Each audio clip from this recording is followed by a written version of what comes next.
Hello, everybody, and happy new comic book day. Welcome to another episode of That's Comical. As always, I am Steve, your friendly neighborhood lawn gnome, and I am extremely excited for today's episode. And why would that be?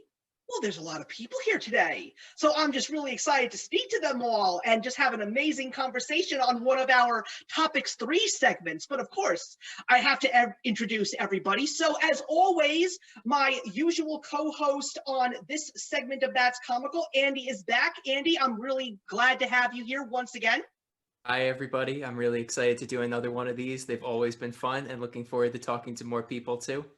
And because this is a comic book centered show, there's a lot of people who know the comic book lingo. So this is a crossover opportunity for all of you because Dan is here. Dan, welcome to the other side. I hope you're ready for today's episode.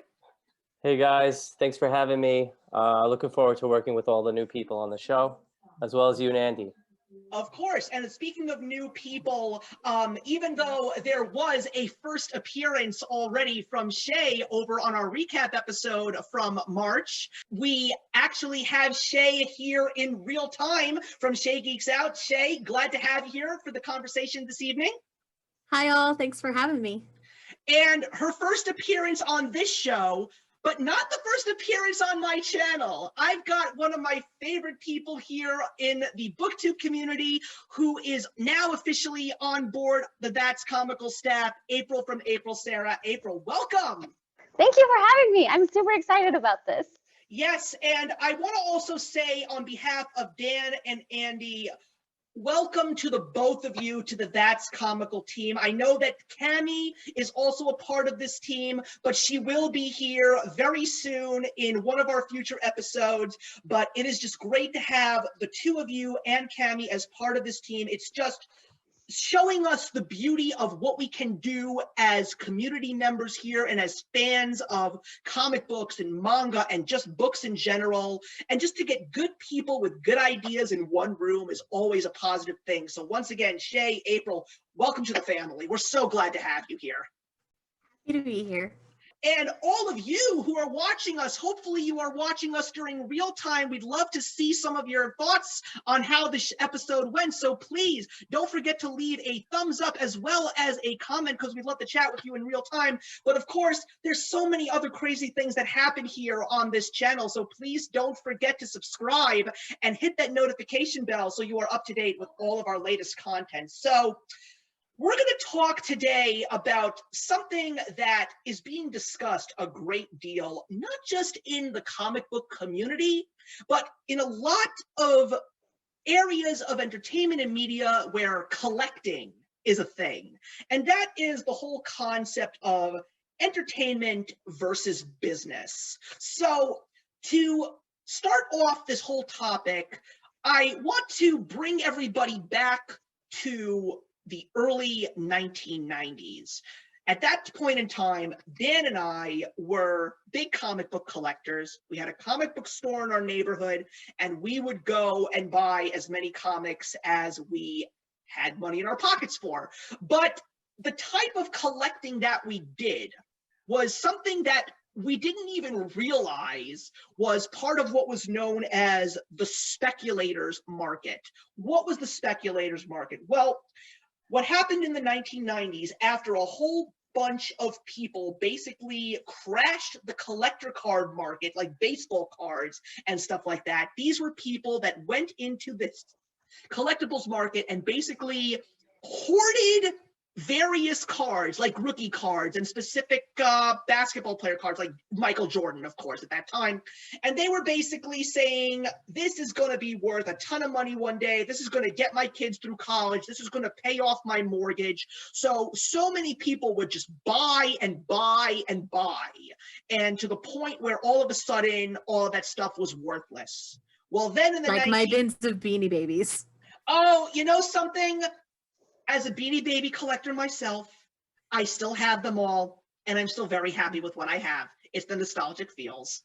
But anyway, so go into the early 1990s, and we had the creation of Image comic books, and all of a sudden, we find out that the speculators decided to go into the comic book market because we had things like the death of Superman, the breaking of Batman's back, the introduction of comic books like Spawn and Youngbloods and Wildcats. So these people were basically saying, we're going to buy up all of these books and we're going to make sure that this is worth a ton of money. But the comic book industry did something a little bit different that they didn't see coming. They mass produced because they saw the demand.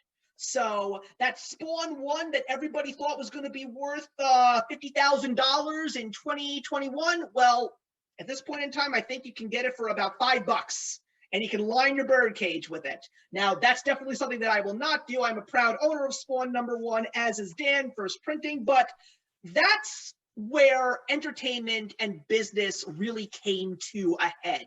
And it took a very long time for the comic book industry to redeem itself. However, now where we are, there's definitely a lot of interesting things happening in the comic book market. One of the things that is definitely invading the space of Western comic books is the whole manga industry, as well as the web comics and digital comics, etc. So I don't know if this is actually happening, but I see some of these companies, particularly the big two, really trying to anticipate a possible speculators market 2.0, because they are throwing out so many things in a given year to try and get the collectors to collect and buy their product. I mean, I guess we'll start off with Dan because he was the person who lived this with me in real time. How do you feel about all of this? Well, I'm going to piggyback on what you say, and I'm basically going to say how they're speculating now is based on first appearances and multiple printings of an issue. Right. So if they see, for example, Venom #3, first appearance of Null. This went to 4 different printings. Now, me, you know, going full in on the character, I bought all 4 printings just on a whim. You know, I didn't know if he was going to be good or not. I got it when it first came out. So I got #2, second printing, third printing, which is the most valuable. Wow. And the 4th printing. Wow. That's crazy. So now I know Marvel didn't do it out of the goodness of their heart, so I could get a chance to get the first appearance. They wanted to make money. That's what everything in this business comes down to, I believe. I'm going to hold up my 2 Heroes Reborn Captain America comics that were drawn by Rob Liefeld. So excited to see Rob Liefeld come back to draw Captain America, but not only are these books practically worthless, this issue is terrible. Oy, it's one of the worst things I've ever read in my life. Actually, because of Falcon Winter Soldier, that issue is $15 now. Are you kidding me? Moving joke. on up. Oh, joke. God. So I want to throw it out to the ladies of the group. How do things like manga, do they do these types of ideas when it comes to prints and stuff like that? All right, let me see what you got. Let's talk about the goddess of manga here, Sailor Moon. How many editions of Sailor Moon are out there? I mean, this is the most recent printing, but they're going to do another one within the next year. That I believe is going to be hardbacks instead of these floppier ones with the French flaps. So each one has different things it's offering. This has exclusive art, and it's like oversized. Like this is bigger than like a standard novel. Like it's the same size. Wow. Like photo quality paper, like it's heavy stuff. It's beautiful. Well, this is the original one from the 90s. Wow. So they're rematching So they've gone the that formatting to from this. the originals. And then Tokyo Pop, also in the 90s, started doing the traditional manga style printing. And then, of course, I think this was like the 15-year anniversary. Yeah, They that's did this Kodansha's set. first run of Sailor Moon. This is their second. They have a third on the way. Like, they will never stop printing new editions. And the diehard Sailor Moon fans will go after all of them because they're all offering something new to the collector. And that's really a prime example of manga collecting and what it does. I mean, there's multiple editions of Full Metal Alchemist. Like there's the singles, there's the 3-in-1s, and now they have the beautiful hardback editions. I've got one over there. I wish I would have grabbed it while I was grabbing other things. But it's like each one is different and offers something different, and they're all slightly different sizes because they call them the Full Metal editions, the hardback editions. They're like a volume and a half, so they're slightly longer. So there won't be 27 of them. There will be, I think it's like 20. I don't remember. Like they've extended them and shortened them at the same time. Like I cleared out the 3-in-1s because I didn't know the Full Metal ones were coming. If I would have known, I would have waited because they're gorgeous and it's one of my favorite series. But this is a constant thing, or like the whole thing will come out and then they'll come out with a box set. Like Demon Slayer is a perfect example of this in the recent space. Demon Slayer is one of the top selling shonen mangas on the market right now. And they just announced last month that they're going to do a complete box set. So all those people who bought the singles are mad because they can't get the box set unless they want to double it up or sell their old collection. And that's another thing in the manga space is people are not afraid to resell things that they want a different edition of if they don't like the old edition or whatever. I wanted to know, I think April answered it, if the printings were of the same storyline. Yeah, for the most part, they are the exact same story, but This is a slightly different translation than the original. So the translation just keeps getting better and better with manga. Do they give you extra material or certain things that were not in the other editions? In these ones, yes, for sure. Yeah. So this one opened, this was really, really westernized. So you have the names changed to like Bunny instead of Usagi, Usagi name. And all that and kind of stuff. This and one then you have the big giant full color pages and things. And then they went in reverse. So they opened different directions. So you're starting to get the actual culture added back into mangas as they came out of the 90s and they realized that readers were okay with being introduced to something new and they didn't need to be the name dumbed isn't down. directly translated. Kind of reminds me, guys, of Steve and Andy may know the director's cuts they're doing of comics.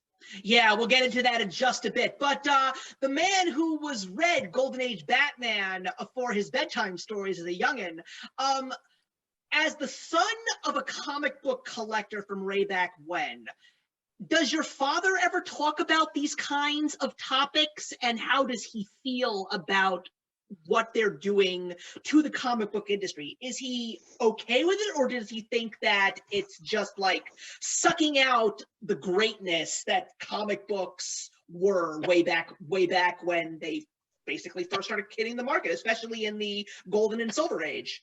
Well, now that I've had some time, that my head has stopped spinning from the finding out that they had originally been calling Usagi Bunny in American pressings, which is just so foreign and bizarre to me to conceive of. This ties in with what I was thinking myself about going back to the initial starting point of this, the speculators market, and trying to prey upon that. Something that my dad and I have talked about a lot.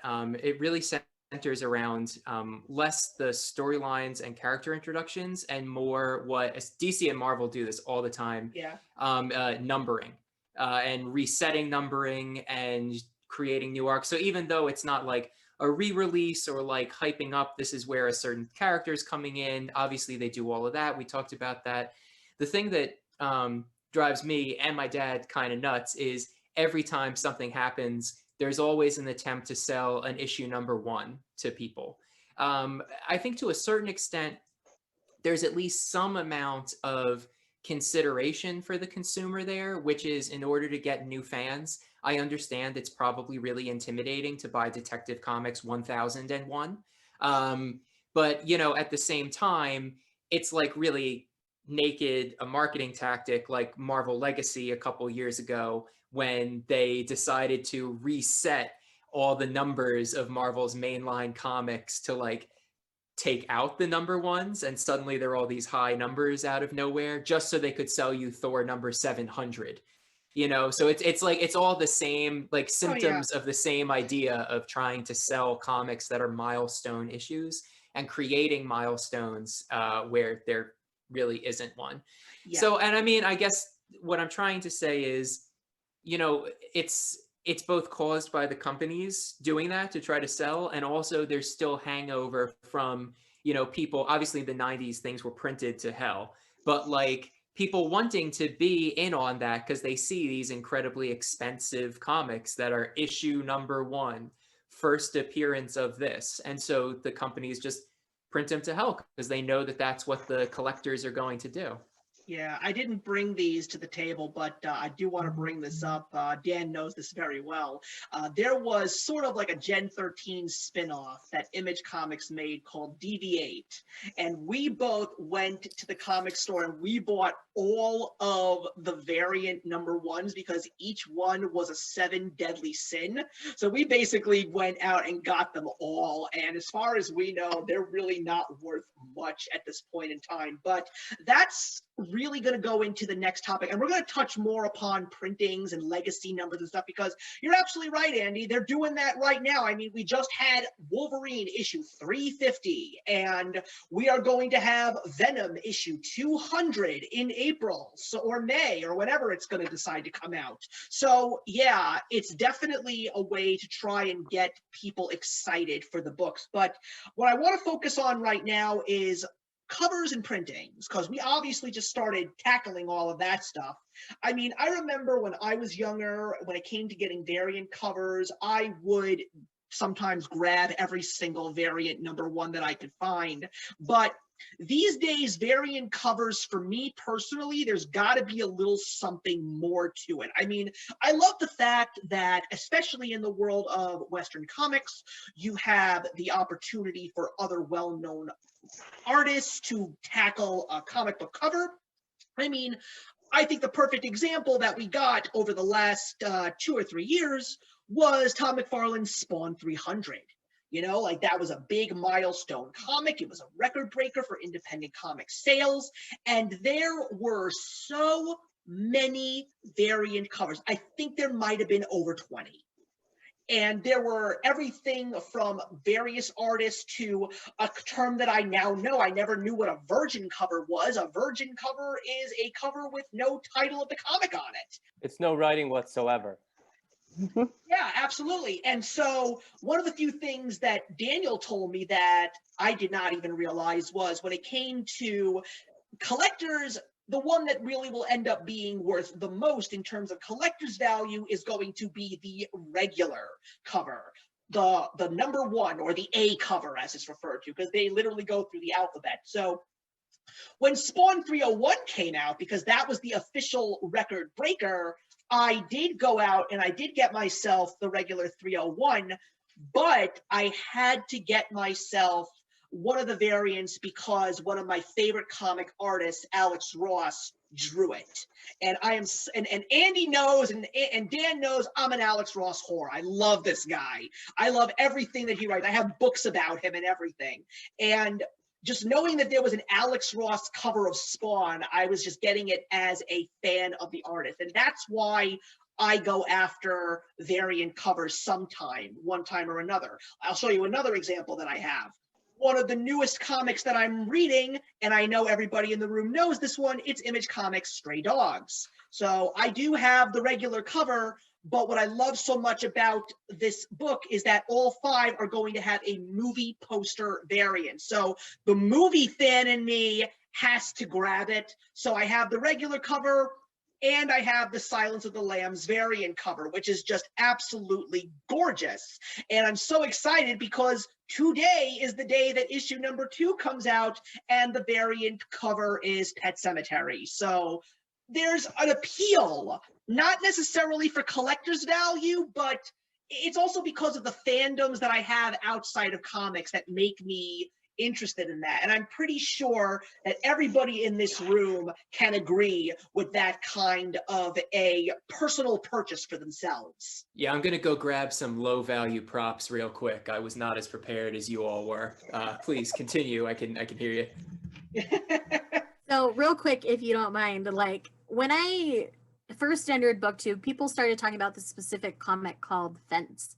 It's one of the really popular ones in the BookTube space. And I only ever saw this one cover of it.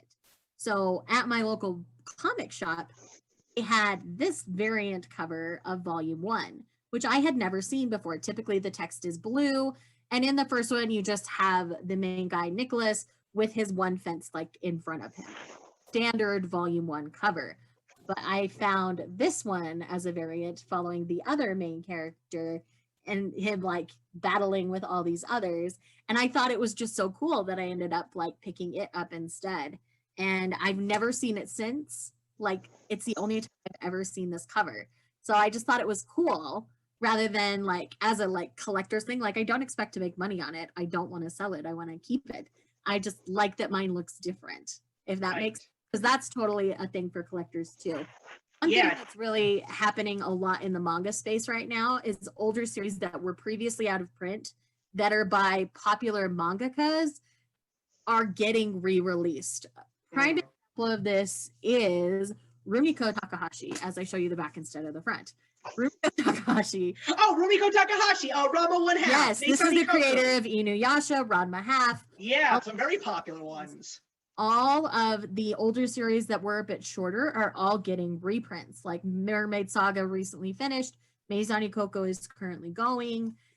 We just got the announcement that their new series Mao is going to be getting released in the US, which I'm super excited about. But getting kind of these deluxe redos is something that the manga space does a lot, where they'll kind of combine them and bind them up and give them really pretty covers that are a little bit higher quality than a standard cover, so that creators who might have missed out on it 10 years ago when it went out of print aren't having to pay an arm and a leg to get something. But then there are certain series that we aren't sure will ever come back in print, like Red River, which is like my white whale in my manga collecting.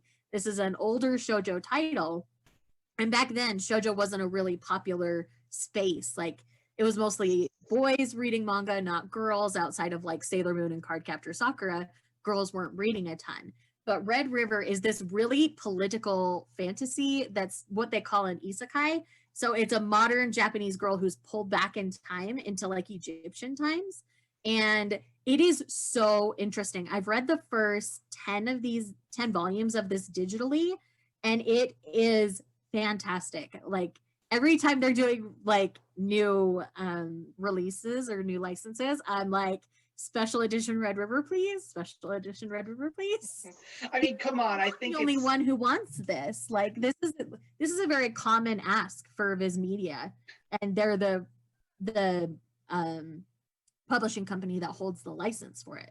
So I can't pick it all up digitally, but I want it physically in my collection. Right. Totally understand. And I think what's really funny is to have a friend like Dan in my role is a great thing, because I still remember when I picked up the first issue of Crossover #1, and I showed him my haul, and he's like, dude, you got the super secret variant. I'm like, I got the who's a what? Like, I had no idea that I had it.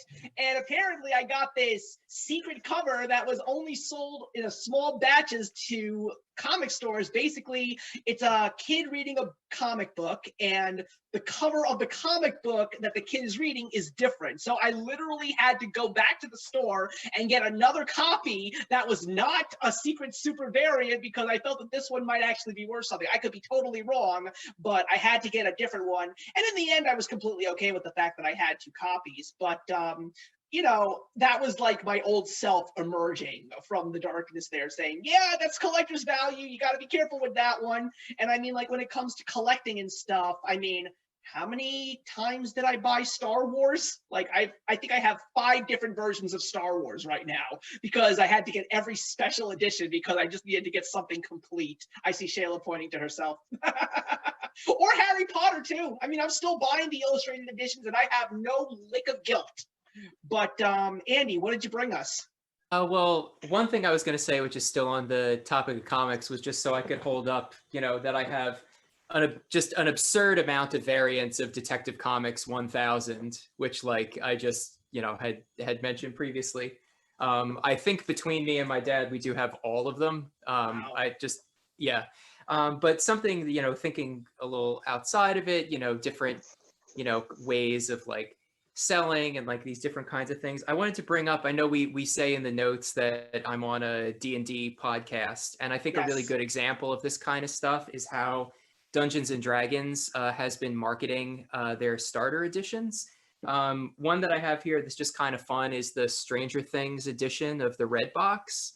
So like the Red Box starter set is something that, you know, people who played D&D back in the day, there's been versions of this a lot.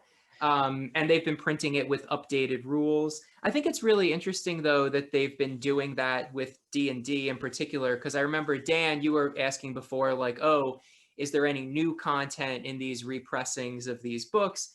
You know, with D&D, so much of the game is happening up here, and it's what you do at your table.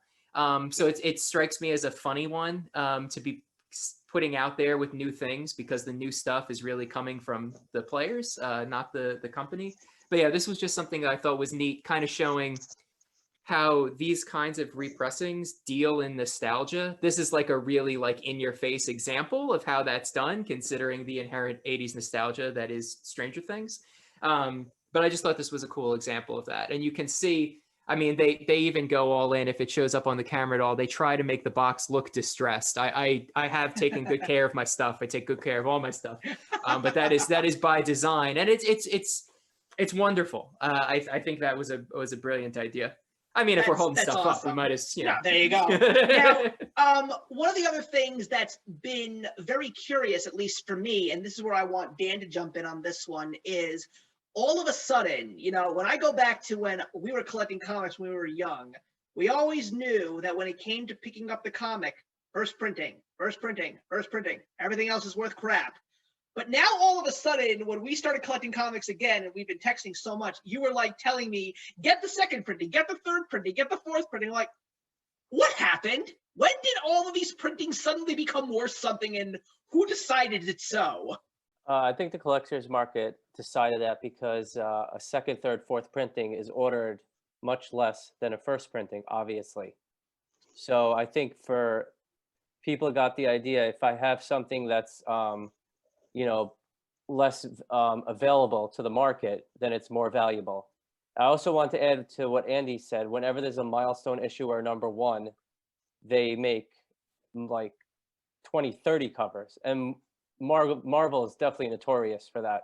Oh, yeah. They've had 30, 40 covers for a number one.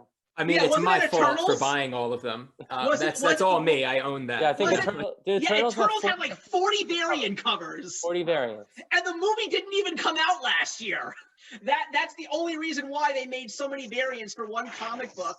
And the funniest part about it was all the reviews in the YouTube community for Eternal #1 were terrible. Nobody liked the comic at all.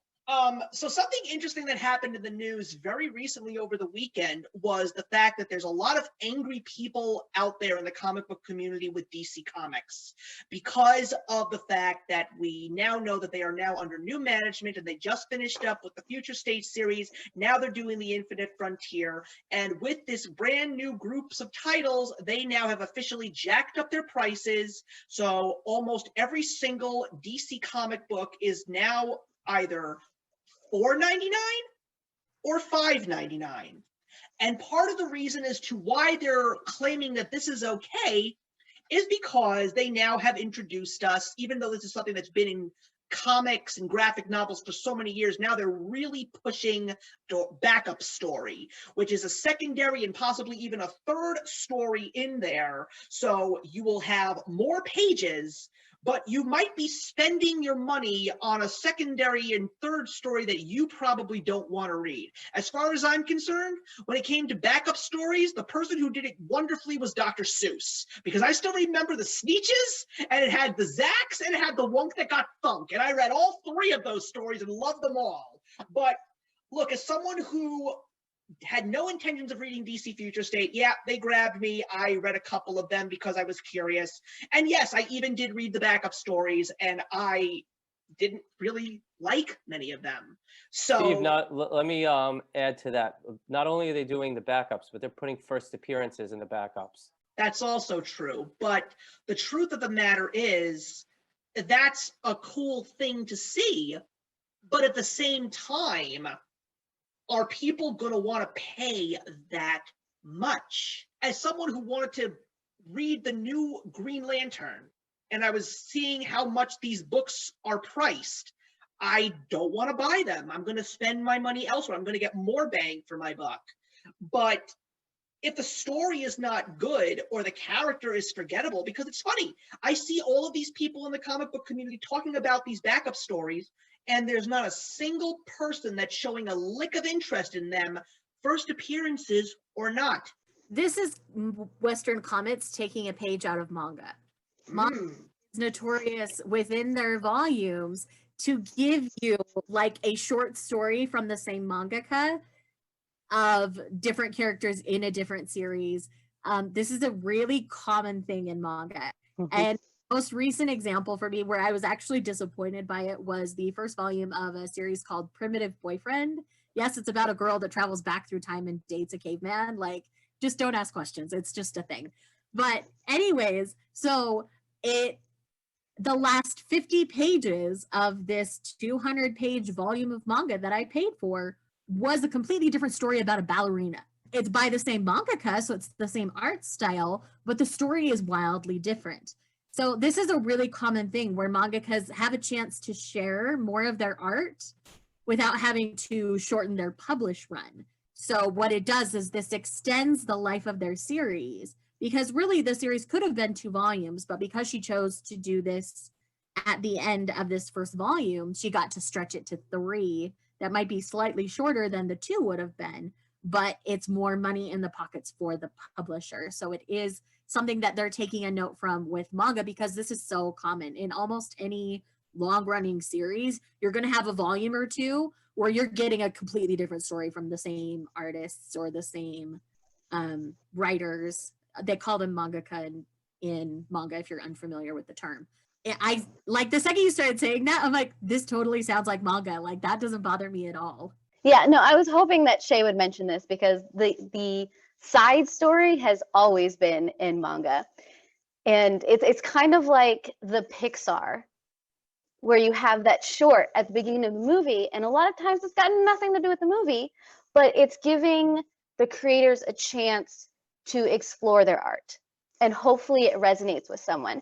But I think the problem with adding it into comics is because you have a deeply rooted culture already established around what comics are and the length of comics and how issues come out and how you collect issues, that trying to lengthen them like a manga already is going to ruffle a lot of people, because you already have the concept of variance that collectors want to collect. And then to add on to the price for a story that the collectors aren't going to care about in the first place is, I don't know if that's a good move, because to me, comic books is all about getting that story that you're trying to build out and collect. Comic books to me is about collecting, whereas manga are about the story, if that makes some kind of weird sense. You're making perfect sense, by the way. Yeah, to piggyback off that again, another thing I wanted to talk about is like variance in price depending on the publisher. This is also, again, a very common thing within manga. Each publisher has a different price, and the publisher that gets the most licenses is the one that you're going to pay the least for per volume. Like Viz Media, I primarily collect Viz Media because they produce the amount of, like, the most amount of what I love to read. So like a Viz Media volume, this is a pretty standard one. This was the final volume of one of my favorites. It'll run about 200 pages and it's going to cost you $10. Like, that's just the standard. But Viz does have another size that's their signature size, which is this one, which in their standard run is about half the size of this one. But on something like this, you're going to pay like 13 or 14. So even within the same publisher, depending on the size, you're paying a different price. But you move over to the next biggest publisher, Kodansha, for the same size as that first one, you're going to pay $12 to $13 instead of. Well, So- don't worry, everyone, because I gazed into my crystal ball, and in a few months, there's going to be a message before the letter section in a flagship DC title, and it's going to say, We heard that fans did not respond as positively as we thought to having additional side stories in all these comics. So we will be removing them. And the price of the next issue when it's removed will be no lower. Okay, I saw the vision. I Yes. had it. Okay, Well, I there, mean, there it is. I'll give you a perfect example. And Daniel can actually vouch for this, considering the fact that he actually bought one of these books. So there was the After Future State for DC, and then the Infinite Frontier era started. A brand new issue of Superman came out, and in the very same week or the week before, the newest issue of Batman came out. And so the Batman comic had a backup story. However, there were a lot of people that were interested in that backup story because, number one, it involved Robin, and it also involved a very popular young DC writer, Josh Williamson. Josh Williamson took on and basically made his big debut writing the DC Rebirth issues of The Flash, and I will say that it's one of the best series that I've ever read. Josh Williamson is incredible, and they're actually giving him a lot more stuff to work with. He's actually going to continue writing the Infinite Frontier miniseries. He's also writing a Robin series on his own, and a lot of people were okay with that one. But then there's the new Superman issue. Now, granted, that one stayed at $3.99, and I think it's just because of the fact that nobody wants to read a backup story titled Jimmy Olsen. So that's what I'm trying to say. Like, I see where Dan was coming from in regards to first appearances, and I also agree where Shae and April were talking about how this is the way that a lot of people who are trying to break out in the comic industry actually get their chance to actually do so. But my attitude about that is, when I take a look at some of these backup stories, most of these stories involve characters that some people are just not interested in, or it's just because they don't want to, because they're already very much satisfied with what they already have in the world of American comics, Western comics. I mean, maybe if there was a mini story of a character that cannot necessarily carry his or her own book, like maybe an Aquaman story or maybe a Hawkman story, because a lot of these characters who did have their own books don't have their own books anymore, and it's a darn shame. Another thing that I'm also hearing right now, and I know that we're focusing a lot on DC, but it really is DC that is using this business model. Marvel is not doing that. They're doing something completely different, which is sometimes off the rails.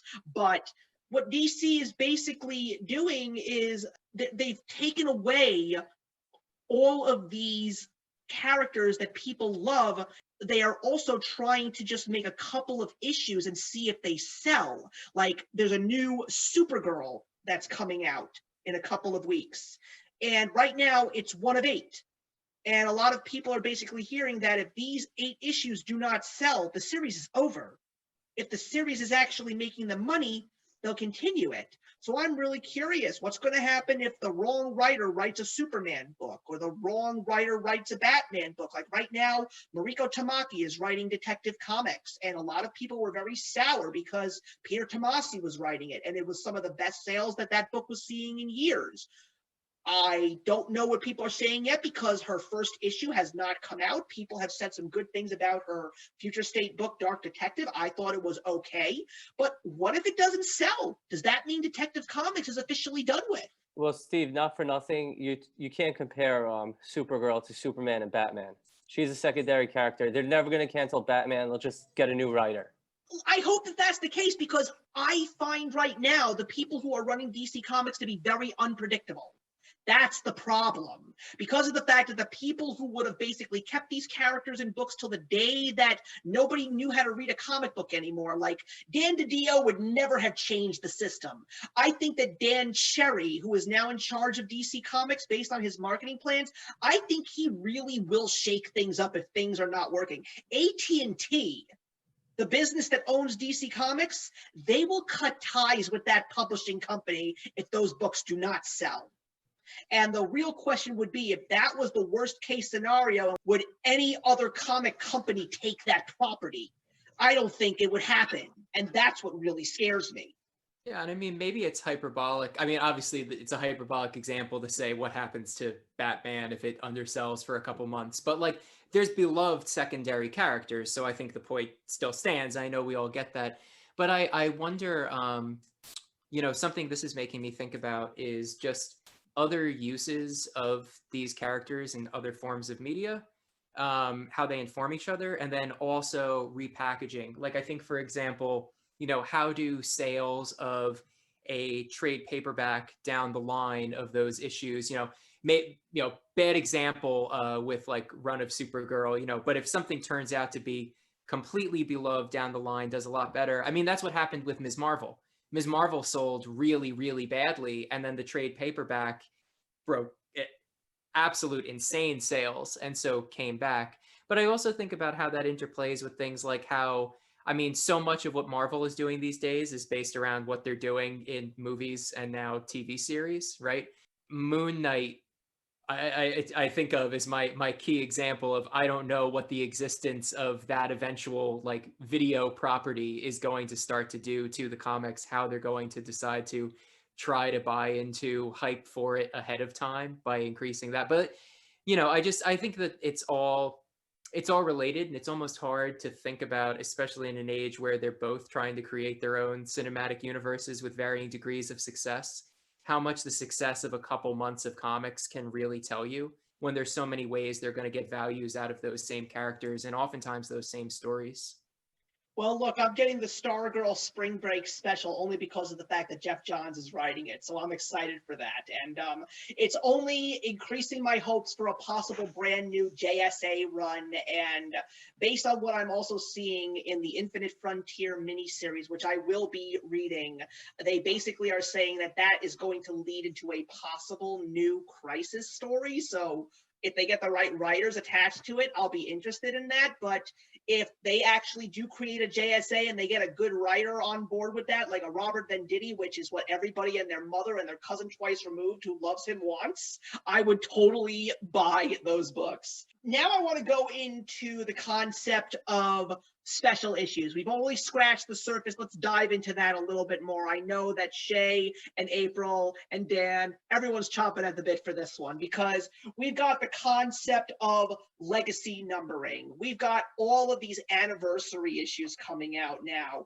We've also got, special editions of books with a couple of big name writers. I mean, I think what's really happening right now, especially in DC and Marvel, is the concept of the anthology issues, like these mini series. They literally take a character that everyone's familiar with and they attach a big name writer. DC and Marvel are doing that this summer with the exact same person, Chip Zdarsky. He is doing a Spider-Man anthology story in Spider-Man Shadow's Legacy, and he's doing a Justice League story called Justice League Last Stand, or something to that degree. So that's what I'm saying. Like, I think that these two companies are seriously going for broke in regards to try and find so many ways to get people to buy those books. I mean, look, I love Deadpool, but I was not going to buy his 30th anniversary book. I didn't care if Rob Liefeld was doing some of the work on that book, because I love Rob Liefeld. Deadpool is his own creation. But I didn't buy it because I wasn't interested. But I did buy the Batman Black and White, and I'm reading right now Superman Red and Blue. I had no intentions to read it, but people said that John Ridley story in the first issue was quite interesting and controversial. I personally thought it was a very interesting take on Superman, regardless of how people felt negative or positive. And now they're making a Wonder Woman Black and Gold very, very soon. And I also finally read my 80th anniversary issue of Green Lantern, which was amazing, by the way. They got all the writers I love into this book, and it was such a great read from beginning to end. But I don't know, like, do you guys feel that there needs to be a point in time where the fan is just going to say enough is enough? Not with manga. My attitude is, as long as people have money in their pockets, they will spend it on whatever they want. I've got a question kind of before we dive too much deeper into this, just about the manga side of this. Sure. And Shae and April, maybe you'll can confirm this or give some color to this. But something that I think is really important that ties into what Steve was just saying is, I think, and correct me if I'm wrong, that with a lot of manga, the writer has a different kind of connection to the work than a lot is assumed in Western comics. I mean, we talk in Western comics about who is taking over for this character. Like a new arc is starting, so and so is writing it. Just before we dive too deep into this, am I right, or is it just the bias of the manga that I read that for the most part it's a very different relationship and manga is kind of one-on-one with the writer? It's a very strange thing if someone else like does their take at something. Usually it's because the author is like done with it or has passed away or like something like that. Am I right about that? You are correct. A lot of times if you're having people like team up to do manga, you have like an author, so someone writing the story, and then the artist doing the art side of it. It's very rare that you'll find a different kind of pairing. Sometimes they'll do like a special edition, like 10-page version of something, or they'll let somebody else, you know, play with their franchise. But basically these are copyrighted works. So by like the mangaka, by the person who is writing it, or, you know, the person who's illustrating it. Like recently, here's an example of how that kind of works. So there was a series called Act Age releasing last year, but the person writing the story did really shady crap. Like, he's a child molester. We don't like him. We don't support the franchise. But the artist suffered because she partnered with him. So now the publisher is really trying to figure out something for her, because it's not her fault that this guy was a word I'm not going to say on someone's channel. You know what I mean? But then you've got groups of people who write together, like Clamp.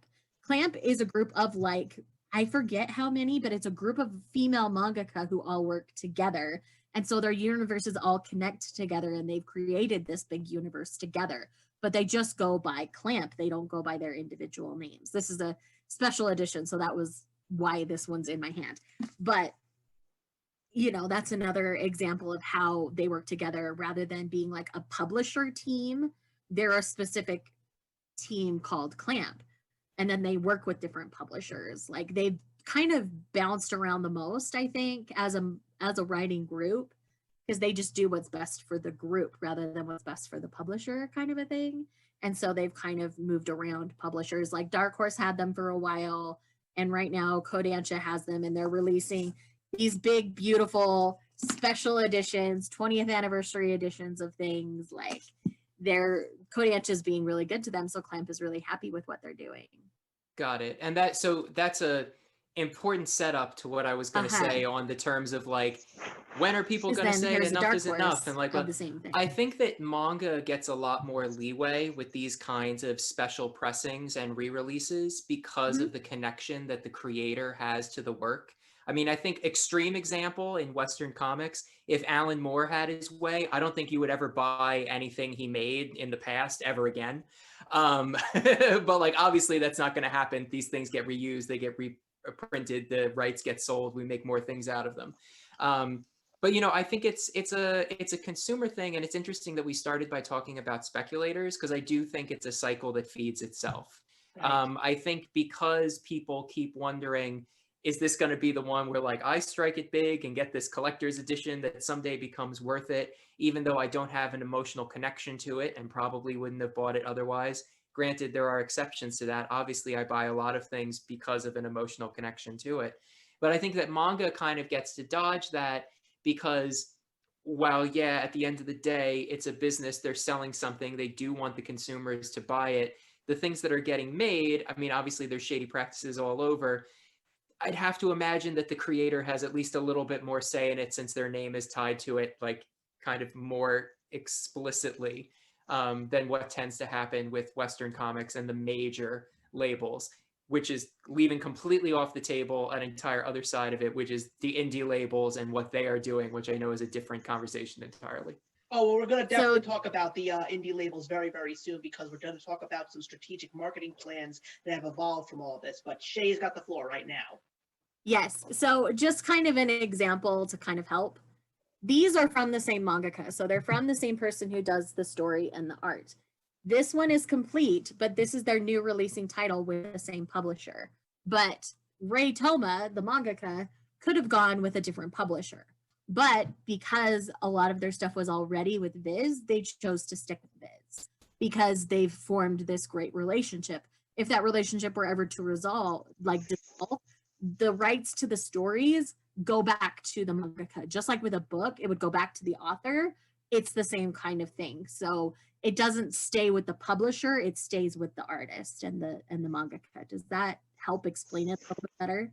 Yeah, I think it's almost like comics are like the movie industry, whereas manga are like the book industry. That's so a you really have simplified people way of saying it. Yeah, I you like have her to people, elaborate. the people who pick up books and who pick up manga are following the author, they're following the mangaka, they're following a specific person because they like their work.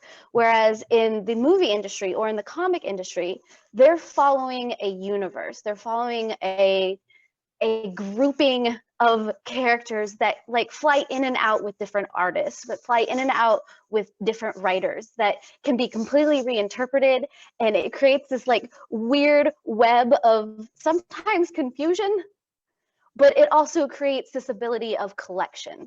Right. In a completely different way.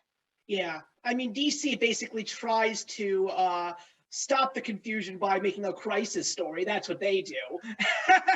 But sometimes they can go really, really well, or sometimes really, really horribly. But it all depends on the writer and stuff like that. I mean, I wish that Western comics, maybe they were like that way back in the good times of the golden and silver age. Because I mean, like, I'm pretty sure that if he wasn't forced out by the newbies in the 1990s, who would eventually leave anyway and go to Image Comics, I think that Chris Claremont could have written X-Men until the day he chose to stop working. I mean, like, that's what I love so much about the indie companies. The perfect example, and I mentioned this name already on the show, Eric Larson. Eric Larson has been writing and drawing the Savage Dragons since issue number 1. He's already up to issue 260, I believe. And he has basically said, the day that I stop writing the Savage Dragon is the day I just want to stop writing the Savage Dragon. So I'm glad that he has this opportunity to just stay and do what he's doing until he just wants to stop. And I think that's the reason why the Savage Dragon has such a loyal fan base, because Larson is still there. I think that's why Spawn is so successful and has a massive dedicated fan base, because while Todd McFarlane may not be drawing the comics, he's still writing the stories. And he won't stop until he wants to stop either. I think that the problem with the major names in the comic book industry now, and that's also the reason why I think that manga is doing so much better in sales right now than Western comics, is because when it comes to the big two, when it comes to the writers and artists, it's just fleeting. The writers are literally coming and going. And it's getting to the point where the big names they're starting to feel that their self-worth is kind of deteriorating with these bigger companies, because they're just not seeing this value. I mean, there was this extremely weird thing that happened 2 weeks ago, and I can't even describe it. But now apparently, once again, it was DC that broke the news here, and they basically are now putting restrictions on artists that sell their own drawings of properties in the way of digital art. So like a perfect example, like a certain artist, if he or she will draw Wonder Woman digitally and sells that art digitally, that person could come under serious scrutiny for copyright infringement, even though that person did draw Wonder Woman for DC Comics, and they all know this is an artist for DC Comics. Because that person is selling that piece of digital art for their own purposes, that person can be in trouble now. I think that's dangerous. Well, that's because you own the rights to it. Once you buy the digital art, that's why they're doing that. I sort of feel upset over the fact that the value of the comics and the reason why people are buying the comics is just basically about what's the next movie gonna hit, what's the next TV show that's gonna be. Like, you know, if it wasn't for WandaVision, I don't think anybody would have given a rat's ass about Vision and Scarlet Witch, except for like true Avengers fans. Like Daniel just mentioned, the Falcon and Winter Soldier, like nobody would ever know, at least people who have never read a comic, like they wouldn't know who Baron Zemo is. in regards to the most iconic heroes and villains of comics, I feel that the direction that this is all going in is just not a great place to be. And the reason why I say that is because of some of the conversations that I've had with some of the people in this room. They want to read comics, but they're just not interested in the superheroes anymore as much as people used to be. And it's not just them. Even I'm not really interested in the original iconic formula as much as I used to be anymore. And I think it's just because of the fact that they've really lost that passion because the business side is really taking over. And, you know, as excited as I am for Spawn Universe to come out in June, because this is really Image's chance to really possibly go past Marvel and DC with that kind of formula that's made them so successful over the last couple of years. Is that going to turn Image into one of them? Will Image now officially become one of the big three that all of a sudden the fans start steering away from? I don't think that that's going to happen because of all of the freedom that the creators have in that company, but it could, especially if a new Spawn movie is going to come out very soon. Well, I want to add to what Andy brought up, and Shae and April were talking about the writers. Now, I know Steve and Andy can confirm we do follow writers, good writers that write for different publishers and different characters. So there is a loyalty towards that, even though I know it's not the same with a manga writing, probably, you know, the same title for many years, but there is some sort of loyalty among comic goers. For Yeah, sure. Collectors. Yeah, I mean, that's the reason why Image Comics had that massive breakout year when they first were created, because all of these creators, you know, Rob Liefeld, Mark Silvestri, Jim Lee, all of these guys were writing and drawing the most popular comics in Marvel in the early 90s. And this was the time when the comic reader, as young as they were saying, I like this book because I like the artwork, or I like this book because I love the writer. When these guys left Marvel, that's why for a short period of time, Image jumped DC in regards to sales, because people followed those writers. And the scariest thing was these writers were so popular that Image jumped DC in sales, and they only had about 6 to 10 titles being published. That's how big of a fan base these creators had. I have a question for April and Shae. I know besides Sailor Moon, I know that was a TV show or something. Oh yeah. Does manga have a cinematic universe? I would say that anime necessarily has like a cinematic universe. Each manga has the capability of creating their own universe. That's for sure. There are definitely mangaka who do that, and characters move back and forth. Hiro Mashima is a prime example of that. He loves to put his characters in all of his series. In Rave Master, in Fairy Tail, and in Eden Zero, his most recent publish, you have several characters that overlap, or he'll slightly change their look because he has a very distinct style. But when you step into one of his stories, you kind of know what to expect. It's going to have a big, strong tie of friendship. You're going to have a sassy little cat, and you're going to have this little snowman named Plu running around. And that's just what you're going to expect from one of their works. And there are other, you know, a lot of manga is actually based in reality, like in real life, in real time. So there's no need to necessarily create an independent universe for that. But like the mangaka who does Sailor Moon, she's married to another mangaka who does some other things that tie all together. And so it's just really interesting to watch how they all tie together because they worked for the same people. But I honestly don't think there are any mangaka who choose to overlap their worlds. They leave them on their own, but they'll write different chains of stories. Like Dragon Ball Z is its own universe. Yes. Naruto is its own universe. Sailor Moon is its own universe. Like, so there's not really a lot of overlap between all the different franchises that way. No one's really done that except for maybe like a little side chapter or something for fun just because they wanted to.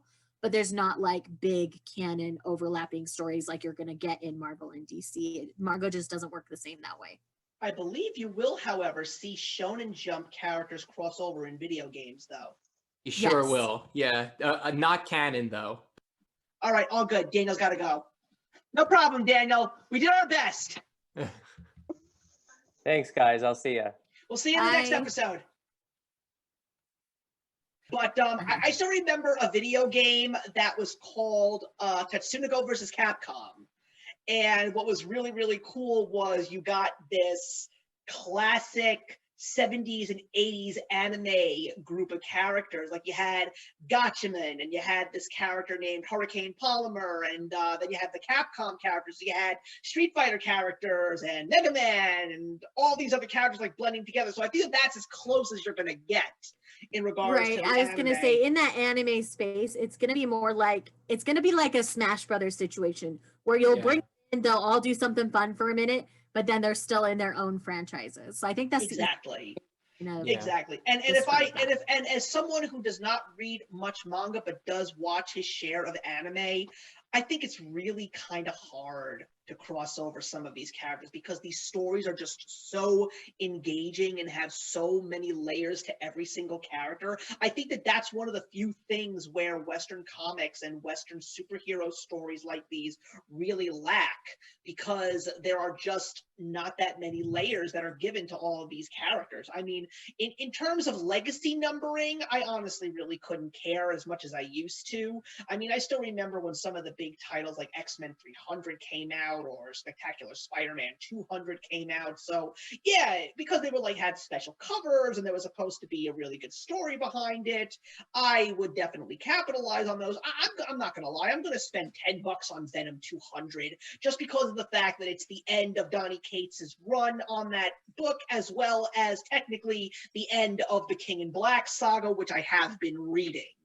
But yeah, I mean, like at the end of the day, you really got to figure out, is it going to be worth your money, especially if you are not someone that's necessarily collecting for the monetary value, which I know everyone in this room collects things for the purposes of their own personal enjoyment. Like, we are people that will read our comic books so many times and our manga so many times. I mean, look, Andy has seen my collection. Andy knows that I have some very valuable books, but as long as I treat them with tender love and care, I'm not so concerned about them getting any serious damage or anything like that. So that will actually lead into the last topic, and Daniel and I actually touched upon this a little bit, but I really want to get you guys and your thoughts in regards to some of these independent comic companies that are really starting to take advantage of some very interesting marketing plans. And the price is still very much right in regards to these, and even when the prices get a little bit more expensive, a lot of people are excited just because of the fact that either there's a good writer attached, some good artwork, but also because of the fact that the story is very different and definitely something that is intriguing and worth reading. Now, I want to talk about Boom Studios. Boom Studios is a small comic company that is really making a big name for itself. Why is it so popular? Even though I didn't really know much about it, but started buying a couple of books of theirs, I now actually know why they're so popular. They are the Funko of comic books. They buy licenses. I mean, for crying out loud, they have a ton of Jim Henson character comics. That's crazy. The first book that I ever picked up from them, there you go. They have Power Rangers. That's right. I picked up a 6-issue Mega Man miniseries called Mega Man Fully Charged. I didn't care about the writer. I didn't care about the artist. I just love Mega Man. And I wanted to read Mega Man in a comic book, and it felt like I was playing a video game. Love that. But now they made a massive deal where they officially now have the licensing rights to Wizards of the Coast, and they have the licensing rights to Hasbro. So one of my big comics that I'm excited to pick up on April 7th is Magic the Gathering #1. I'm really excited to read this book and see where it goes. And I love the fact that they have so many different well-known names in popular culture as comic book properties. I think that that is an ingenious way to have a successful company. And the crazy thing is, they're kind of stealing a lot of IDW's thunder. I mean, I don't think IDW is ever going to go away as long as they hold on to the Ninja Turtles. I think that that's basically going to be their saving grace. But yeah, Boot Studios is really making a name for itself to the point now where titles that are not based on major franchises are making a lot of headway, like We Only Find Them When They're Dead, because it's written by Al Ewing, or the new book that just came out last month, Proctor Valley Road, a horror comic written by Grant Morrison. So it's because of the fact that they went in a certain route that they're starting to gain a lot of notice and a lot of popularity. How do you guys feel about that? Well, when it comes to indie comics or even indie publishers for manga, like there's just a different market because, you know, they kind of have to sift through what's left. So they're much more selective with what they pick up, at least with manga. They're very selective with, because, you know, Viz is the king of manga publishing, has been for many, many years. Zelda manga. Yeah, they do have the Zelda manga. I love Zelda. Those things where like the top three, like the big three in manga in the US were all released by Viz Media. They're very selective. Like they get the cream of the crop. And then you have these indie publishers like Denpa is a good example. They're getting some amazing titles, but they have to sift through kind of the stuff that's the cast off from these other people. But like this one, it's getting a lot more attention because it's got color and it's got the nice, you know, the more detailed publishing. And because they're an indie company, they can take a little bit more time with them because we're not expecting them to push out 12 new volumes every month. We're only expecting one, maybe two, because we know they're indie and we're much more patient with them. But like, as an example, this one was $16 compared to my $10 one here. And it's only 120 pages, but it is also color. So there's a different pricing for that. So there's a lot of variance on prices within manga. So like when you're talking about like $1 difference for an issue, I'm like, there are some volumes that I'm getting like 80 less pages and I'm paying $5 more for, and I don't care. So I think it's just a matter of what you want. Exactly.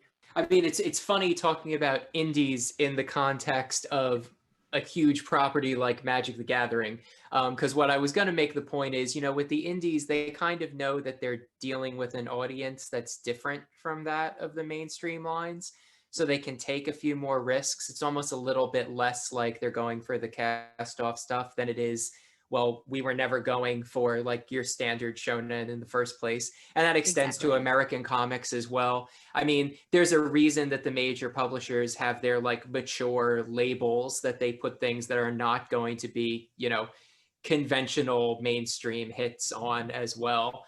But, you know, I just think that it's an interesting wrinkle when you think about it that way, because it's not just that they're going with the stuff that isn't wanted, but it's like, they have their own audience. You know, it's a completely different market. And I know something that I'm sure Steve is thinking about because I've talked to him about it. I mean, the indies, knowing that their audience is a different kind of audience in Western comics, they're also paying a lot closer attention to physical media than DC and Marvel are. I mean, for me, and you know, I think I've mentioned this before, but I read a lot of stuff digital. I don't have the space for it. I don't have an emotional connection to everything. I just like some stories, so it's easier for me to just pick up the digital versions and do it like that.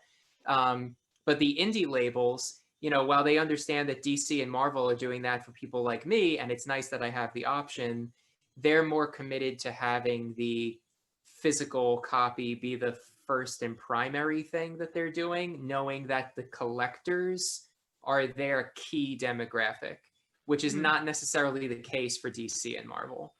Right. And I believe that IDW also still has the Lock and Key franchise, which is very popular. Their new series is hitting stores very, very soon. I know April's excited about that. And Andy possibly too, because I know he likes Sandman. So yeah. Yeah. Just kind of piggybacking off what Andy was talking about, how some publishers will take more risks. Kodansha, as a manga publisher, they're technically second in the running, but that's a lot because they've played a lot with their digital formatting. So in manga, the digital license and the physical license are separate licenses. So sometimes manga, like a publisher will pick up just the physical license or just the digital license. So what Kodansha's done is they've taken a lot of their titles, maybe geared towards like girls and women, and put them in a digital first kind of format. So if they do well digitally, then we get the physical releases. So those of us that love to collect what we love are getting those physically just later. So it has to perform to a certain level or they'll do that. And they've shown that over the years, the titles that are supported digitally do get their physical releases. Like one that's releasing right now that's absolutely stunning. I don't have it in arm's reach, or I would grab it. Oh, yes, I do. Hold on. I'm holding it backwards again. That's 2 for 2. Is A Sign of Affection by Sue Morishita. This is a mangaka that has already like shown the ropes with another series called Shortcake Cake that's out from a different publisher. That one's coming out through Viz. This one's coming out through Kodansha. But this one is a little bit different. It's dealing with older characters, and you have a girl who's deaf. And that's a huge risk to take a disabled main character and publish a story about them. But the representation here is fantastic. It's a sweet little romance about college-age people, and it's fantastic. I absolutely love it. The art is stunning, and it's just something that's amazing that we're finally getting physical releases for, because it was so well loved in the digital space. This only started coming out last year digitally. And like within 6 months, they were like, yes, we're going to give this to you physically, because it was so supported.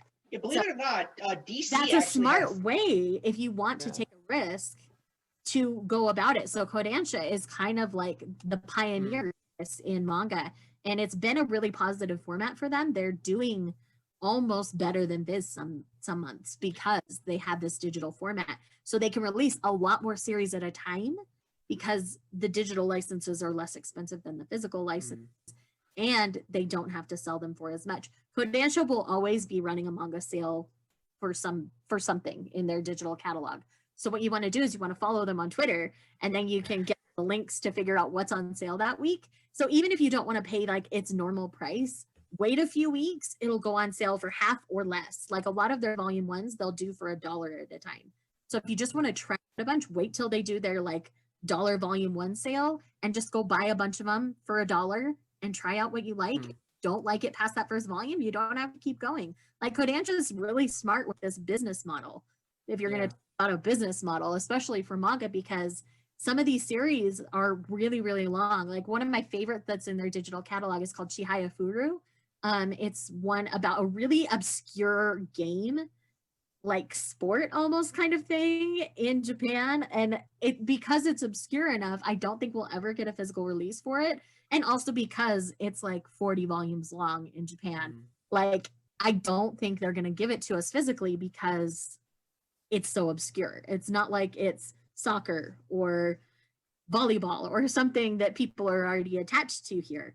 It's so obscure. It's like this word game. Like, it's really hard to describe. Like, just, if you can, watch Chihayafuru or like read the first volume so you can understand what I'm talking about. But it is such a good story, but I have access to it digitally, even though I may not be able to ever have it physically. I'd rather have a legal license than have to go look up scans. That's very interesting. Other discussion we could have is for sure. I mean, discussion. That could be a whole episode on its own. For sure. I mean, DC actually did a digital first thing, and because of the fact that the popularity was so big, they decided to release the first volume of this specific digital first series physically. And I'm surprised that it was a digital first. I mean, it was Batman: The Adventure Continues, which is actually written by Paul Dini, who wrote the original Batman the Animated Series. It's also co-written by Alan Burnett. So it's basically a Batman animated series comic book that is made in the vein of the animated series. It was digital first. People loved it. So they put the entire first volume out into physical, and it was so interesting because it was the animated series world take on the Jason Todd story, which I thought was so interesting. And they're doing volume 2 starting this summer, and it's going to be the animated series taking on the Court of Owls, which I don't think I'm going to read them, and it's just because of the fact that I have so many things to read. But I'm just like saying to myself, if Warner Brothers knows what they're doing, they will turn this into an animated series and actually continue the Batman animated series legacy, because I would love to see these in animated form. So let's talk about another interesting marketing strategy. Here's a small publishing company called AWA Upshot. They started out with a story that basically created a superhero universe. It was actually based on Earth has a pandemic, and after the pandemic, people started developing superpowers. So this book, it's called The Resistance, and there's going to be a couple of spin-offs that have come out of it, but I'm actually currently reading a book called Erratic, which is a 5-issue miniseries. Now, that is actually part of this superhero universe. But what their strategy is yes, all of these titles are all connected, but there's very little crossover capability right now, so you can read as much of this universe as you want, or you can just read a title or two. To me, I think that that's a positive idea, because you're basically saying to the reader, you don't need to spend so much money on these books because you're not going to be missing anything if you read one title or if you read 3 titles. But if you want to read them all, you can read them all. Do you think that that's a positive thing, or do you think that it actually hurts the company? Well, it remains to be seen, right? Because, I mean, I think as a reader, that sounds very positive, that there's a connection to reward people who are faithful to it and want to go deeper and end up reading a lot. But it's also respectful of the reader's time, which is you're going to get a full and complete experience out of whichever series speaks to you that you want to read. I say, you know, it remains to be seen, just because the prevailing model has been make a universe out of everything, make the universe the talking point, have people consume everything that you do, because every one thing needs to be a gateway to everything you put out there. Yeah. Makes a lot of money. It's currently working really, really well. I don't see an end in sight to it either. And knowing myself and the way that I've consumed things, even when there aren't explicit connections in the past, it seems like it really is going to target a certain kind of reader, you know, really well. But like I said, since it is so respectful to the reader, I think it's a really, really good idea, and something that the major publishers have created space for by going so completely the other direction. So it leaves an important part of the market, which it's wonderful to see an indie publisher like seizing on and seeing the value in, not completely eschewing the shared universe, but doing it in that more subtle, respectful way, which down the line, they could always change their minds if they wanted to. But for what it is right now, I think it's a very favorable idea. Okay, yeah, because no, this is actually something I was thinking about when we were talking about the advantages of an indie publisher, is the fact that it has the ability to grab an audience that is being completely ignored by some of the bigger names, simply because the universes some of the bigger names have created are just so hard to get into, especially if you're a reader who is a completionist, who likes the full story, and you don't have a roadmap for all the inner crossings and the crossovers and the different branches, the alternate universes that tend to happen in DC, that tend to happen in Marvel. I actually just had a little bit of this issue because I managed to collect season 8 of Buffy, the original season 8 of Buffy. And I was reading through it, and then you have Angel and you have Spike, who all of a sudden show up in the Buffy universe. But if you never picked up the Angel comics, you have no idea how things got to the state they were. And as a reader, that is really confusing, which is what makes some of the bigger names really intimidating, which is nice about these indie publishers who are doing these mini-series that is a story that, yeah, you could have a spin-off, you could have a little node to something else, but you're not pressuring them to do that if they don't want to. Shae, just before you get into your thoughts, I want to capitalize on what April just said and before what Andy just said. Marvel is the prime example of a company that goes in completely the other direction that a company like Upshot is doing. Look at the current big story that's happening right now, King in Black. Now, there's a lot of people that are on that hype train. There's a lot of people that are really excited and reading the core story, but there are dozens, and I mean dozens of tie-ins, mini-series tie-ins, some issues that are one-shots, and quite frankly, what I find myself doing a lot nowadays when it comes to buying the comics that I want to buy, I literally have to do research. I go on all of these comic book retailers' sites to see if I can get any summaries of books that are coming out in the coming months. I found a great one that does it. It's called League of Comic Geeks. They're great. And by doing all of this reading, and don't get me wrong, it's fun. I love reading it all, but I really get to see, like, especially when it comes to a story that has tons of tie-ins, like, I want to get the tie-ins that either appeal to me in regards to what they're going to offer me. At the same time, I want to get the parts of the story that really move the story forward. I remember when I finally got the opportunity to read Civil War, the grand Civil War story. I watched a video on YouTube from my channel called Comics Explained. He's great. And he basically reviewed Civil War. This was a 5-hour video. But what he did was he basically featured the stories and the issues that he personally felt were the ones that really moved the story forward. He said, read all the tie-ins you want, but these are the ones that I really feel did the story justice.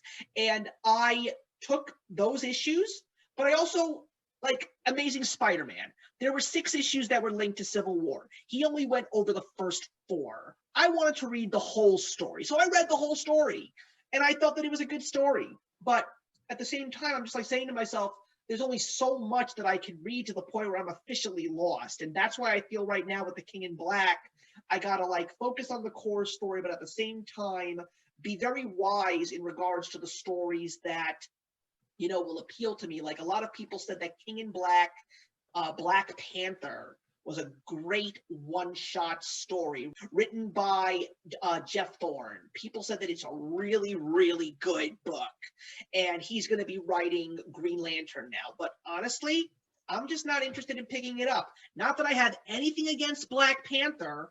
It's just not something that I really want to pick up. And that's where I feel that that's why when you take a look at the statistics, Marvel and DC, yes, they overproduce. But at the end of the day, they will see a little bit more loss than they would see profit, like the indie companies, even though the indie companies are not making that much money. Right. Well, I'm coming at it obviously from more of the manga perspective, and like April was saying, it is intimidating to get into some of these universes. I'm going to use the prime example, the king of Western manga, which is One Piece.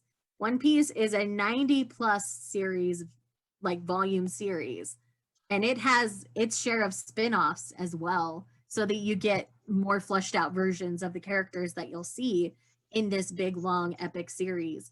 And there are some arcs of this story that even diehard fans of the series are like, this arc was kind of pointless. You should just skip it. So skip this set of volumes and just move forward. And it's one of those things where it's like just really hard, where the kind of things that I like to consume typically are somewhere between 5 and 15 volumes long.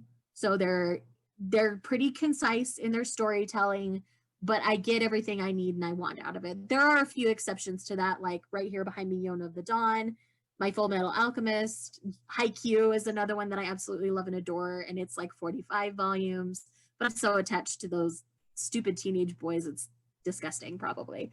Like I'm just very attached to their stories and their happiness, and it's one of those things where it's just all about, you know, I'm not the kind of collector that wants to live in a universe forever. Another example of this that people are kind of starting to feel like me about is the Naruto universe. So you have Naruto Shippuden, and now you have Boruto following Naruto's son. And Boruto's garbage, let's be honest here. It just is, compared to the original Naruto series. Basically, Boruto's a spoiled brat. I can't handle him. I can't deal. So I don't care anymore. Like, it's gotten to the point where I don't even know if I want to revisit the old Naruto, because what they've done to this franchise really just bothers me. And so there's that thing. If you're in a franchise too long, even some of your loyal fans will turn on you, just being like, this is garbage. I'm done. Peace out. And, you know, using the Naruto mangaka as another example, they did another series, but it did so bad that it literally was dropped by the publisher at volume 5. Wow, that sounds like Star Wars. That sounds way too much like Star Wars currently. Yeah. But here's another interesting business model. Let's talk about a great comic company that I've officially discovered, and I've been promoting this to everyone that I know that reads comics, and that's Aftershock. Aftershock Comics is a fantastic company, and their claim to fame is outside of one title that they have, or possibly even two. I think I actually just found out that their ongoing series that they have, like one of the two ongoing series they have, one of them is called Baby Teeth. Donnie Cates is writing it. Had no idea. That's pretty cool. But almost everything single title that Aftershock makes is a mini series. I know that I have promoted We Live. I'm reading an amazing story like Shadow Doctor or Nuclear Family. I'm very excited to pick up Project Patron very soon. Daniel is reading The Maniac of New York. The fact that we are getting these easy to digest stories which have so much readability because of the fact that they're mini-series. And if the mini-series is successful, they will make a spin-off series like We Live. We just found out that it was 5 amazing issues, but what the big twist was at the end was this was actually a superhero origin story in the weirdest and most innovative way possible. So now we're going to get the next volume, which is going to be what happens after. And this is going to be superheroes and mechas and all of these really cool ideas that comic book fans and manga fans will eat up with a spoon, because this is like the typical stuff that the fans just absolutely love. So a company that just involves itself in making miniseries, I also think that that's a great idea, because it basically is saying to the reader, you will still love these great stories and you will still get very much involved with these characters. And because of the fact that you're going to get them in small bites, you're going to be able to buy more titles from us, because there's obviously, if you like what we're writing now, wait till you see what's coming. And I'm not going to lie, they're constantly coming up with new ideas that I am so excited for. There's a new comic that they're making that's coming out in July or June called 7 Swords. It's sort of like a League of Extraordinary Gentlemen story. It's characters from various works of classic literature coming together in a comic book series. That is so exciting to me. Well, we're all being upstaged by April's co-star right Well, now. oh yeah, I But completely forgot to mention that April As comes you- with a menagerie.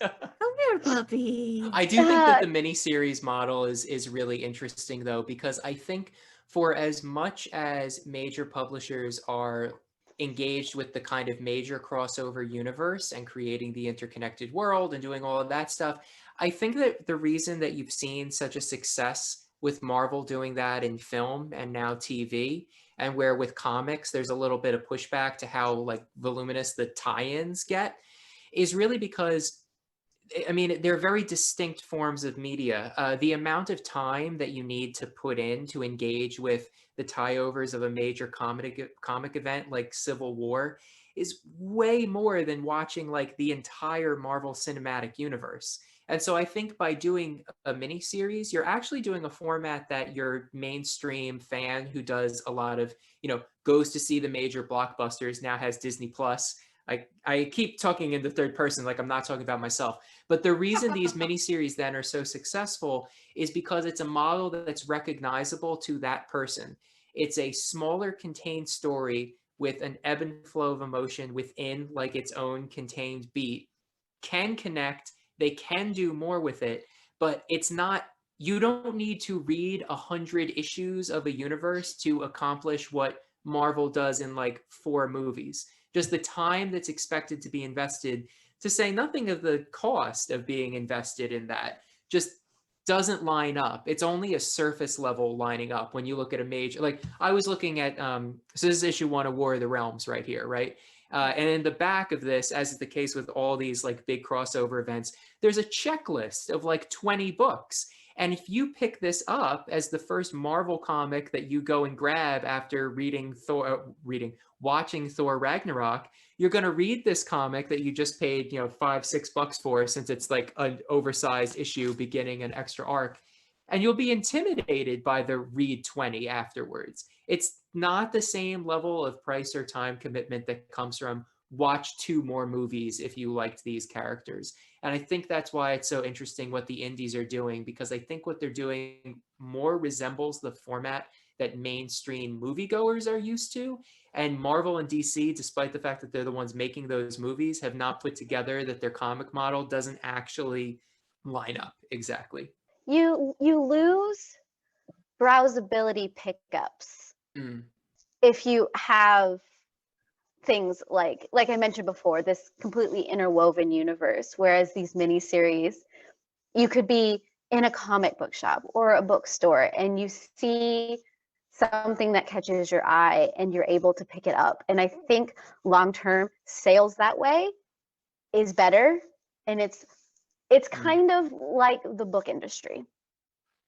And it follows kind of a little bit more of that mentality. So you do get people like me, like traditional book readers, who are more excited about miniseries that you can later pick up as full bind-ups, and you can binge read, which is my traditional way of reading. I need the full story. If you sit there and make me wait week by week, you might lose my interest. Whereas if I can just pick up the miniseries all in one, all 6 issues, all 9 issues, whatever it is, I'm going to get really excited. And then maybe if I really like that artwork, I might go back and try and find some of those first release issues. I think that's the reason why the comic industry is having such a hard time finding its footing, especially when it comes to the mainstream, because the problem right now is, especially when it comes to the big 2, now every week there's a big story arc, and every month there's a big event, and the sales for the floppies are not actually going to be as massive. But when the trade paperbacks show up in Barnes and Noble, people are going to rush to the stores or rush to the local comic stores to get them, because that's, unfortunately, I mean, here's the thing. Remember the time when we didn't have Netflix and we were all watching our favorite shows a week at a time? And how we were just so excited for the next episode, and we spent the entire week just talking about it with friends, to the point where even places like Netflix and Disney Plus are now actually sending out their streaming shows just like that. Clearly, that's a nostalgia factor. And the other thing is, you know, I go to my comic shop and I talk to the guy who manages the store, and I say to him, I really feel that DC and Marvel may not be where they are like in the next couple of years. And they keep saying, like, that's not true. It's like most of my sales in my store is DC and Marvel. And I think that that's just because of the fact that there are just so loyal fans. Like, the people who have been reading these comics have been reading them for years, regardless of what the story is about. If someone's been reading Spider-Man for 30 years, that person's going to pick up every Spider-Man issue that comes out no matter what. Any guy that's or girl that's read Batman for 40 or 50 years, because that's the thing. Like, I'm now finding comic book readers in their 50s and their 60s and their 70s, and I freaking love that. I love the fact that I don't feel like such a loser because there are so many people that are reading comic books at so many different age groups, more so than young kids, which I think is even cooler. But these are people who have read these stories and know these characters inside and out for so many years. The interesting thing about getting into comics versus getting into manga, and yeah, I was listening, but if you guys saw my eyes darting away, something I was just doing to confirm my suspicions was you don't have these same kind of conversations about where to start or what arc or what numbering means with manga, because you know, since there's like, they're really the stories onto themselves. Some of them are very short. You know, we're talking about successive miniseries, that kind of thing. If you just go to Amazon and go to their like best-selling manga section, you see things like Berserk 1, Ouran Host Club 1, Hellsing 1, My Hero Academia 1. These are things that when you hear about them, you can go, oh, I'm interested in reading this thing I heard about. And how many times, Steve, have you gotten the question from someone who's interested in like a hero, ask you like, how do I get my hands on so-and-so hero issue 1? And like, manga doesn't have that moment of you need to explain away why no, don't read volume 1. I mean, there's some weird exceptions to that. But like, for the most part, if you hear some people talking about something that sounds really interesting, you can go and you can pick up volume 1 of Berserk, and you will read all 30 volumes that have been created over the course of 30 years in a weekend, and then be mad like all the long-term fans. but like you don't have to have that same conversation with manga, and I think that's an advantage that there's no real way to address with like the long running mainstream heroes, but it's something that I think the indies have really keyed into, which is all keeps feeding back into how smart it is, the kind of miniseries model. I agree. I agree. At the same time, as the mostly manga person on this stream here, I get DMs all the time of people wanting more catered recommendations. Like, I like this kind of a book. Can you recommend a manga series like that? And so it's a lot more exhausting as a creator in the manga space because people are expecting me to cater my recommendations for them. I usually tell them is go either to your local bookstore, your local comic shop, wherever locally sells manga to you, and talk to somebody that works there. You can just say, okay, I like stories like this. And because that's what they're there for. They're there to help you. I like to play the game of, can they recommend me something I haven't read when I go? So when someone new is working in the section, I'm like, okay, what would be your obscure recommendation for someone? And 9 times out of 10, they're still very popular series that they're not obscure. And so it's really interesting in the manga space because recommendations are a totally different animal than in the comic space, unless you're going for non-superhero comics, because then you can easily say, okay, this series is a little bit on the shorter side, maybe start there. If you like that, you can travel over here and things like that.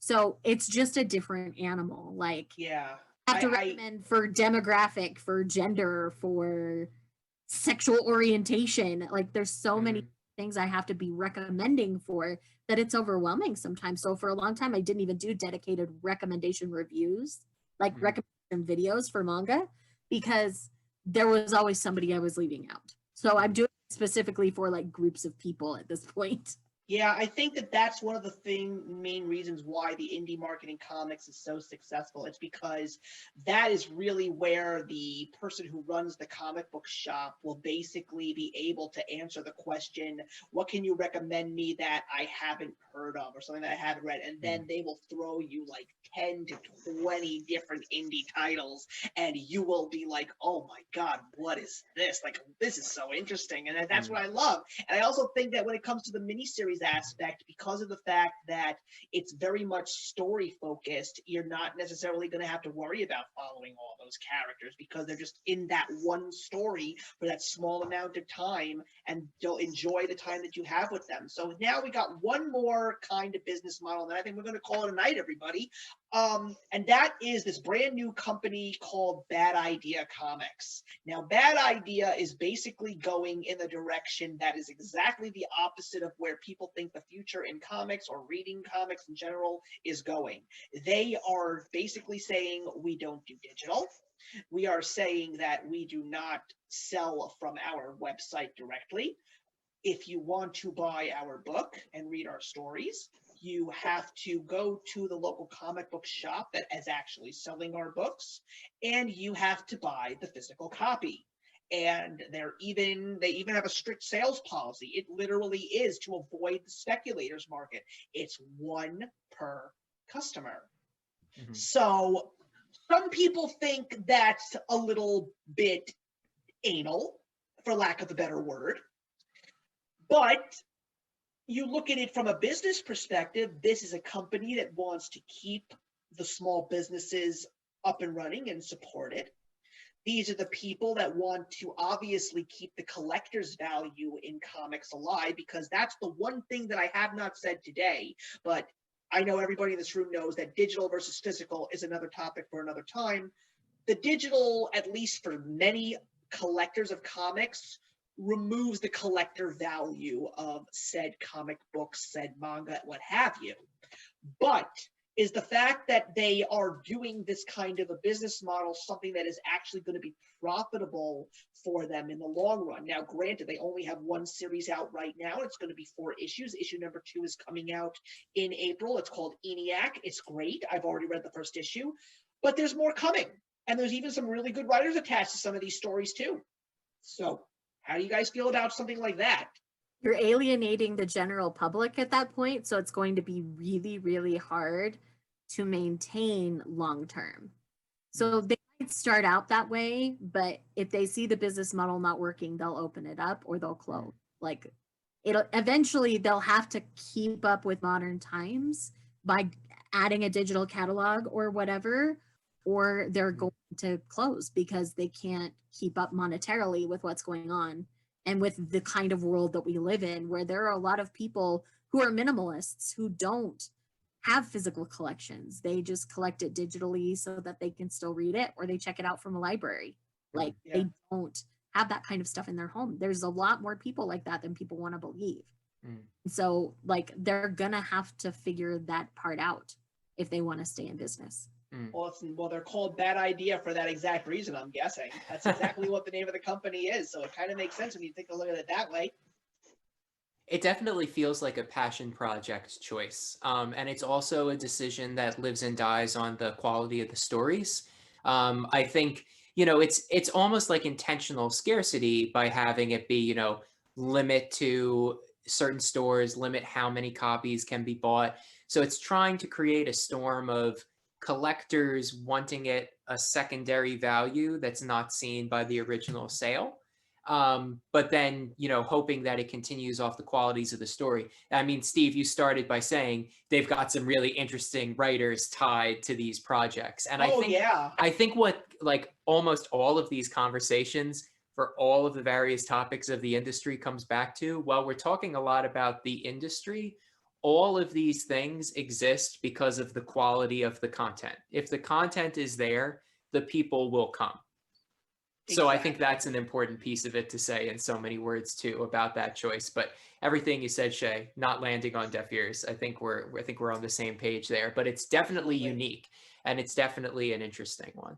Yeah, I think it's the uniqueness of the marketing strategy that's gotten the people so interested. I mean, I know for a solid fact that like when I speak to some people who are comic readers, when they find out that their comic book store is not one of the ones that's going to get these books, they're really upset and they're wondering, how am I going to get my hands on this book? Because Daniel really wants to read some of these comics, and he unfortunately missed the boat with ENIAC 1, and he's already told me that that one book is going on eBay for like $150, $200 now. And they also have another interesting policy, Bad Idea Comics, and that is, I didn't even know that when a new comic book comes out, the comic stores cannot raise the price on the new comic until after 30 days. I did not ever know that. Apparently, there was a comic book store that was fortunate enough to get the Bad Idea books, and they broke that rule. And Bad Idea immediately sent them notice saying, your store will not be getting any more of our comics. Now, as you said, Andy, that sounds like a passion project based on their marketing strategy. But again, when you take a look at it that way, they're really doing this not just for the passion of writing comics, but they're also really doing it because they know the fans are just as passionate, and they want to make sure that the fans are given the fair shot. The fact that they're only allowing one issue per customer because they want more people to read the book. They don't want the speculators to get their hands on all of these books so they could just hoard them all and sell them. I think that that's a really nice thing to know. Now the speculators, what they'll do is they'll just go to all the different and get them all. Like that's what's gonna happen. So they might but at least they gotta work for it. They'll go to a lot of different stores for it if they but they gotta work. You know, gotta work. Well, and see, and that's kind of the issue I have with it. I mean, it sounds like they're trying to fight the speculator market, but by doing these limited stores, these limited releases, they're feeding into that in the same way, because as you said, you can go online and some of these volumes are astronomical because they are limiting how you can access these books, which I think it's kind of fighting itself because of that. And then you're limiting what your fan base can be. That's because a very good point. Only so many people can read your story. Only so many people can become passionate about your story. And only a certain kind of person can become passionate about your story, because you have to be in the right location. You have to have the right information. You have to have money. And yeah, it's a passion project. I don't, they'll probably totally surprise me, but I don't think they're going to survive that way. I mean, yeah, at this rate, if they plan on this being their end-all, be-all, then yes, April, I'm with you 100%, they will fail. But I guess what this really is right now is a pilot launch, if you will, because one of the other things that they are not doing is they're not releasing so many titles at once. I mean, literally, this year, they have a 4-issue miniseries, another 4-issue miniseries coming out in July, a 3-issue miniseries coming out in April, and that is, of course, Tankers, written by Robert Venditti, who's one of my favorite comic writers. And then there's 2 one-shots. So I guess what they're going to see is, because of the fact that they're going in this strategy, maybe that's the reason why they want to see, let's see how many people actually buy our product. And if we sell out every single time at every single store we have these limited releases for, then maybe they'll think about expanding, because yes, passion projects are great, but if they really want to be one of these companies that survives, because quite frankly, they keep making these original stories and they keep bringing on these very well-known names like Matt Kint and Robert Venditti, you know, if they keep doing that, then yes, I want to read more of their books. I'm just lucky that I actually found a place like that. But anyway, I think that this is the best place to wrap it all up. What a great conversation this was. And I am just so excited for the future episodes now that we really see what the rest of our team brings to the table. This one was almost 2 hours. Yeah, I know, but that's a good thing. But that's what happens when you have more people in the room. But anyway, I want to thank Shae, April, and Andy, and of course Dan.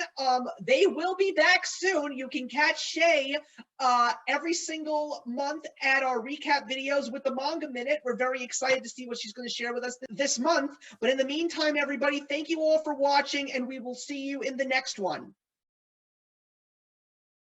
If you enjoyed the video you just watched, feel free to leave a comment. Also, feel free to subscribe if you want to be up to date with our latest videos. Thank you so much for joining us today, and we'll see you in the next one. Actions speak louder than words.